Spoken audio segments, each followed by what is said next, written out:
हात देवी.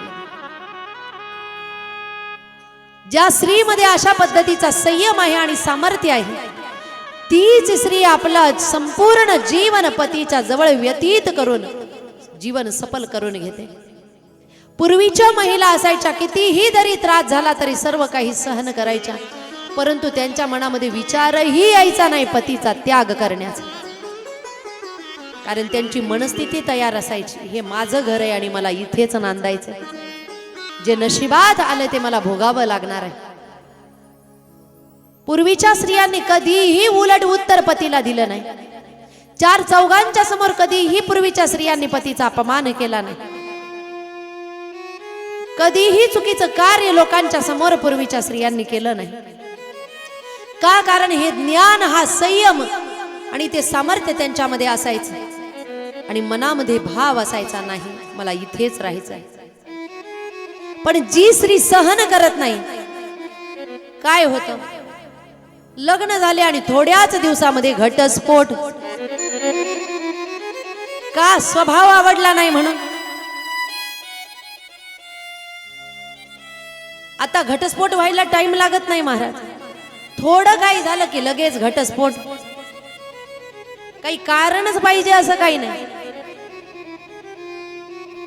नवीन लग्न झालेलं जोडपं शहरामध्ये राहायला गेले. पतीला पगार होता 2 लाख रुपये महिना. 11ला जायचे पती, संध्याकाळी 5ला यायचे.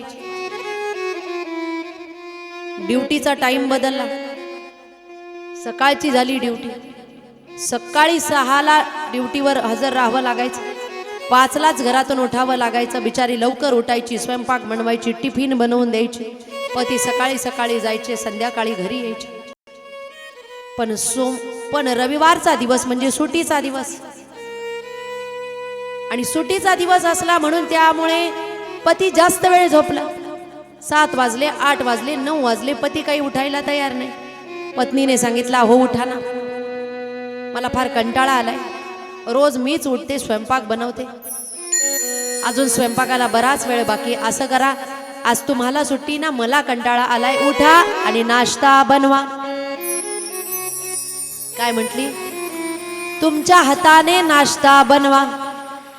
पतीने सांगितलं, हे बघ, रोज लवकर उठावं लागतं, मला धावपळ करून जावं लागतं, आज मला झोपू दे. फ्रीज मध्ये सगळ्या प्रकारचे फळं आहेत, माझ्या खिशामध्ये 2 लाख रुपये पडलेले आहेत, तुला वाटेल ते घे, खा, पण मला काही उठवू नको. तरी ही स्त्री म्हटली, नाही, मला फळं खायचे नाही, आज तुम्हीच उठा आणि नाश्ता बनवा. पतीने पुन्हा सांगितलं, आपल्या बिल्डिंगच्या खाली हॉटेल आहे, तुला पाहिजे तो नाश्ता आण, खा, पण मला काही उठवू नको, आज मला आराम करू दे, आज सुट्टीचा दिवस, परत उद्यापासून धावपळ सुरू होईल. पत्नीने तरीही ऐकलं नाही. नाही म्हटले, आज मलाही कंटाळा आलाय, आज तुम्ही उठा आणि नाश्ता बनवा. पतीला आला राग. तसाच बनियन आणि बरमुड्यावर एक उपरणं घेतलं, अंगावर टाकलं, म्हटले जातो आणि घटस्फोटच घेतो, वकिलांना भेटतो म्हटले. रागारागात तशीच चप्पल घातली, वकिलांजवळ भेटायला गेला आणि वकिलांजवळ भेटायला गेल्यानंतर थोड्या वेळानंतर घरी आले. आल्यानंतर पती डायरेक्ट किचन मध्ये कांदा कापायला. पत्नीने बघितलं, का हो, काय झालं? तुम्ही तर वकिलांजवळ गेले होते घटस्फोट घ्यायला, काय झालं? का कांदा कापताय? पतीने सांगितलं, आज रविवार सुट्टी ना, वकीलही घरी होते आणि वकील भांडे घसत होते. आता वकील जर भांडे घसत असतील, सुट्टी आहे म्हणून, तर मला काही पोहे बनवायला हरकत, म्हणून कांदा कापायला बसलो. कोणत्या कारणामुळे घटस्फोट होईल सांगता येत नाही महाराज. कुणाचं कुठे अटकल, कुठं दुखल आणि कुठे लगेच वेगळे होते. सहनशीलता पाहिजे, सामर्थ्य पाहिजे. थोड्या करता संसाराची रांगोळी करता कामा नये. कारण आपला एक चुकीचा निर्णय किती मोठा अनर्थ करू शकतो. बघायला आल्यापासून, बनवलेल्या स्वयंपाकापासून, पत्रिका छापण्यापासून तर पत्रिका वाटण्यासाठी लागलेल्या पेट्रोल पर्यंत, लग्नाच्या तयारीपासून तर लोकांची धावपळ आपल्या घरापर्यंत येण्यासाठी त्याच्यापर्यंत लोकांनी कष्टाने घेतलेला सामान लग्नातला अक्षदांपासून तर ब्राह्मण देवतांच्या मंगलाष्टकांपर्यंत सगळं काही केलेलं असताना ते आपल्या एका चुकीमुळे सगळं मातीमोल होऊन जातं. प्रत्येकाने दिलेला वेळ, केलेला खर्च हे सगळं मातीमोल होतं छोट्या गोष्टीमुळे. म्हणून संसार करत असताना विचारपूर्वक संसार केला पाहिजे. छोट्या गोष्टी करता घटस्फोटाचा विचार करता कामा नये. आता थोड्या दिवसापूर्वी एका गावामध्ये कथा झाली आणि त्या गावातल्या लोकांनी सांगितलं, म्हटले आमच्या गावामध्ये अशा घटना घडल्या, लग्न झालं वर्षाच्या आत मुलगी घर सोडून चालली जाते म्हणते. का? आईच नको, वडीलच नको, शेतातले कामच नको, माझा अपमानच सहन होणार नाही. छोट्या छोट्या गोष्टीमुळे अनेक मुली न नांदता आई वडिलांच्या घरी निघून गेले. सांगा काय करायचं?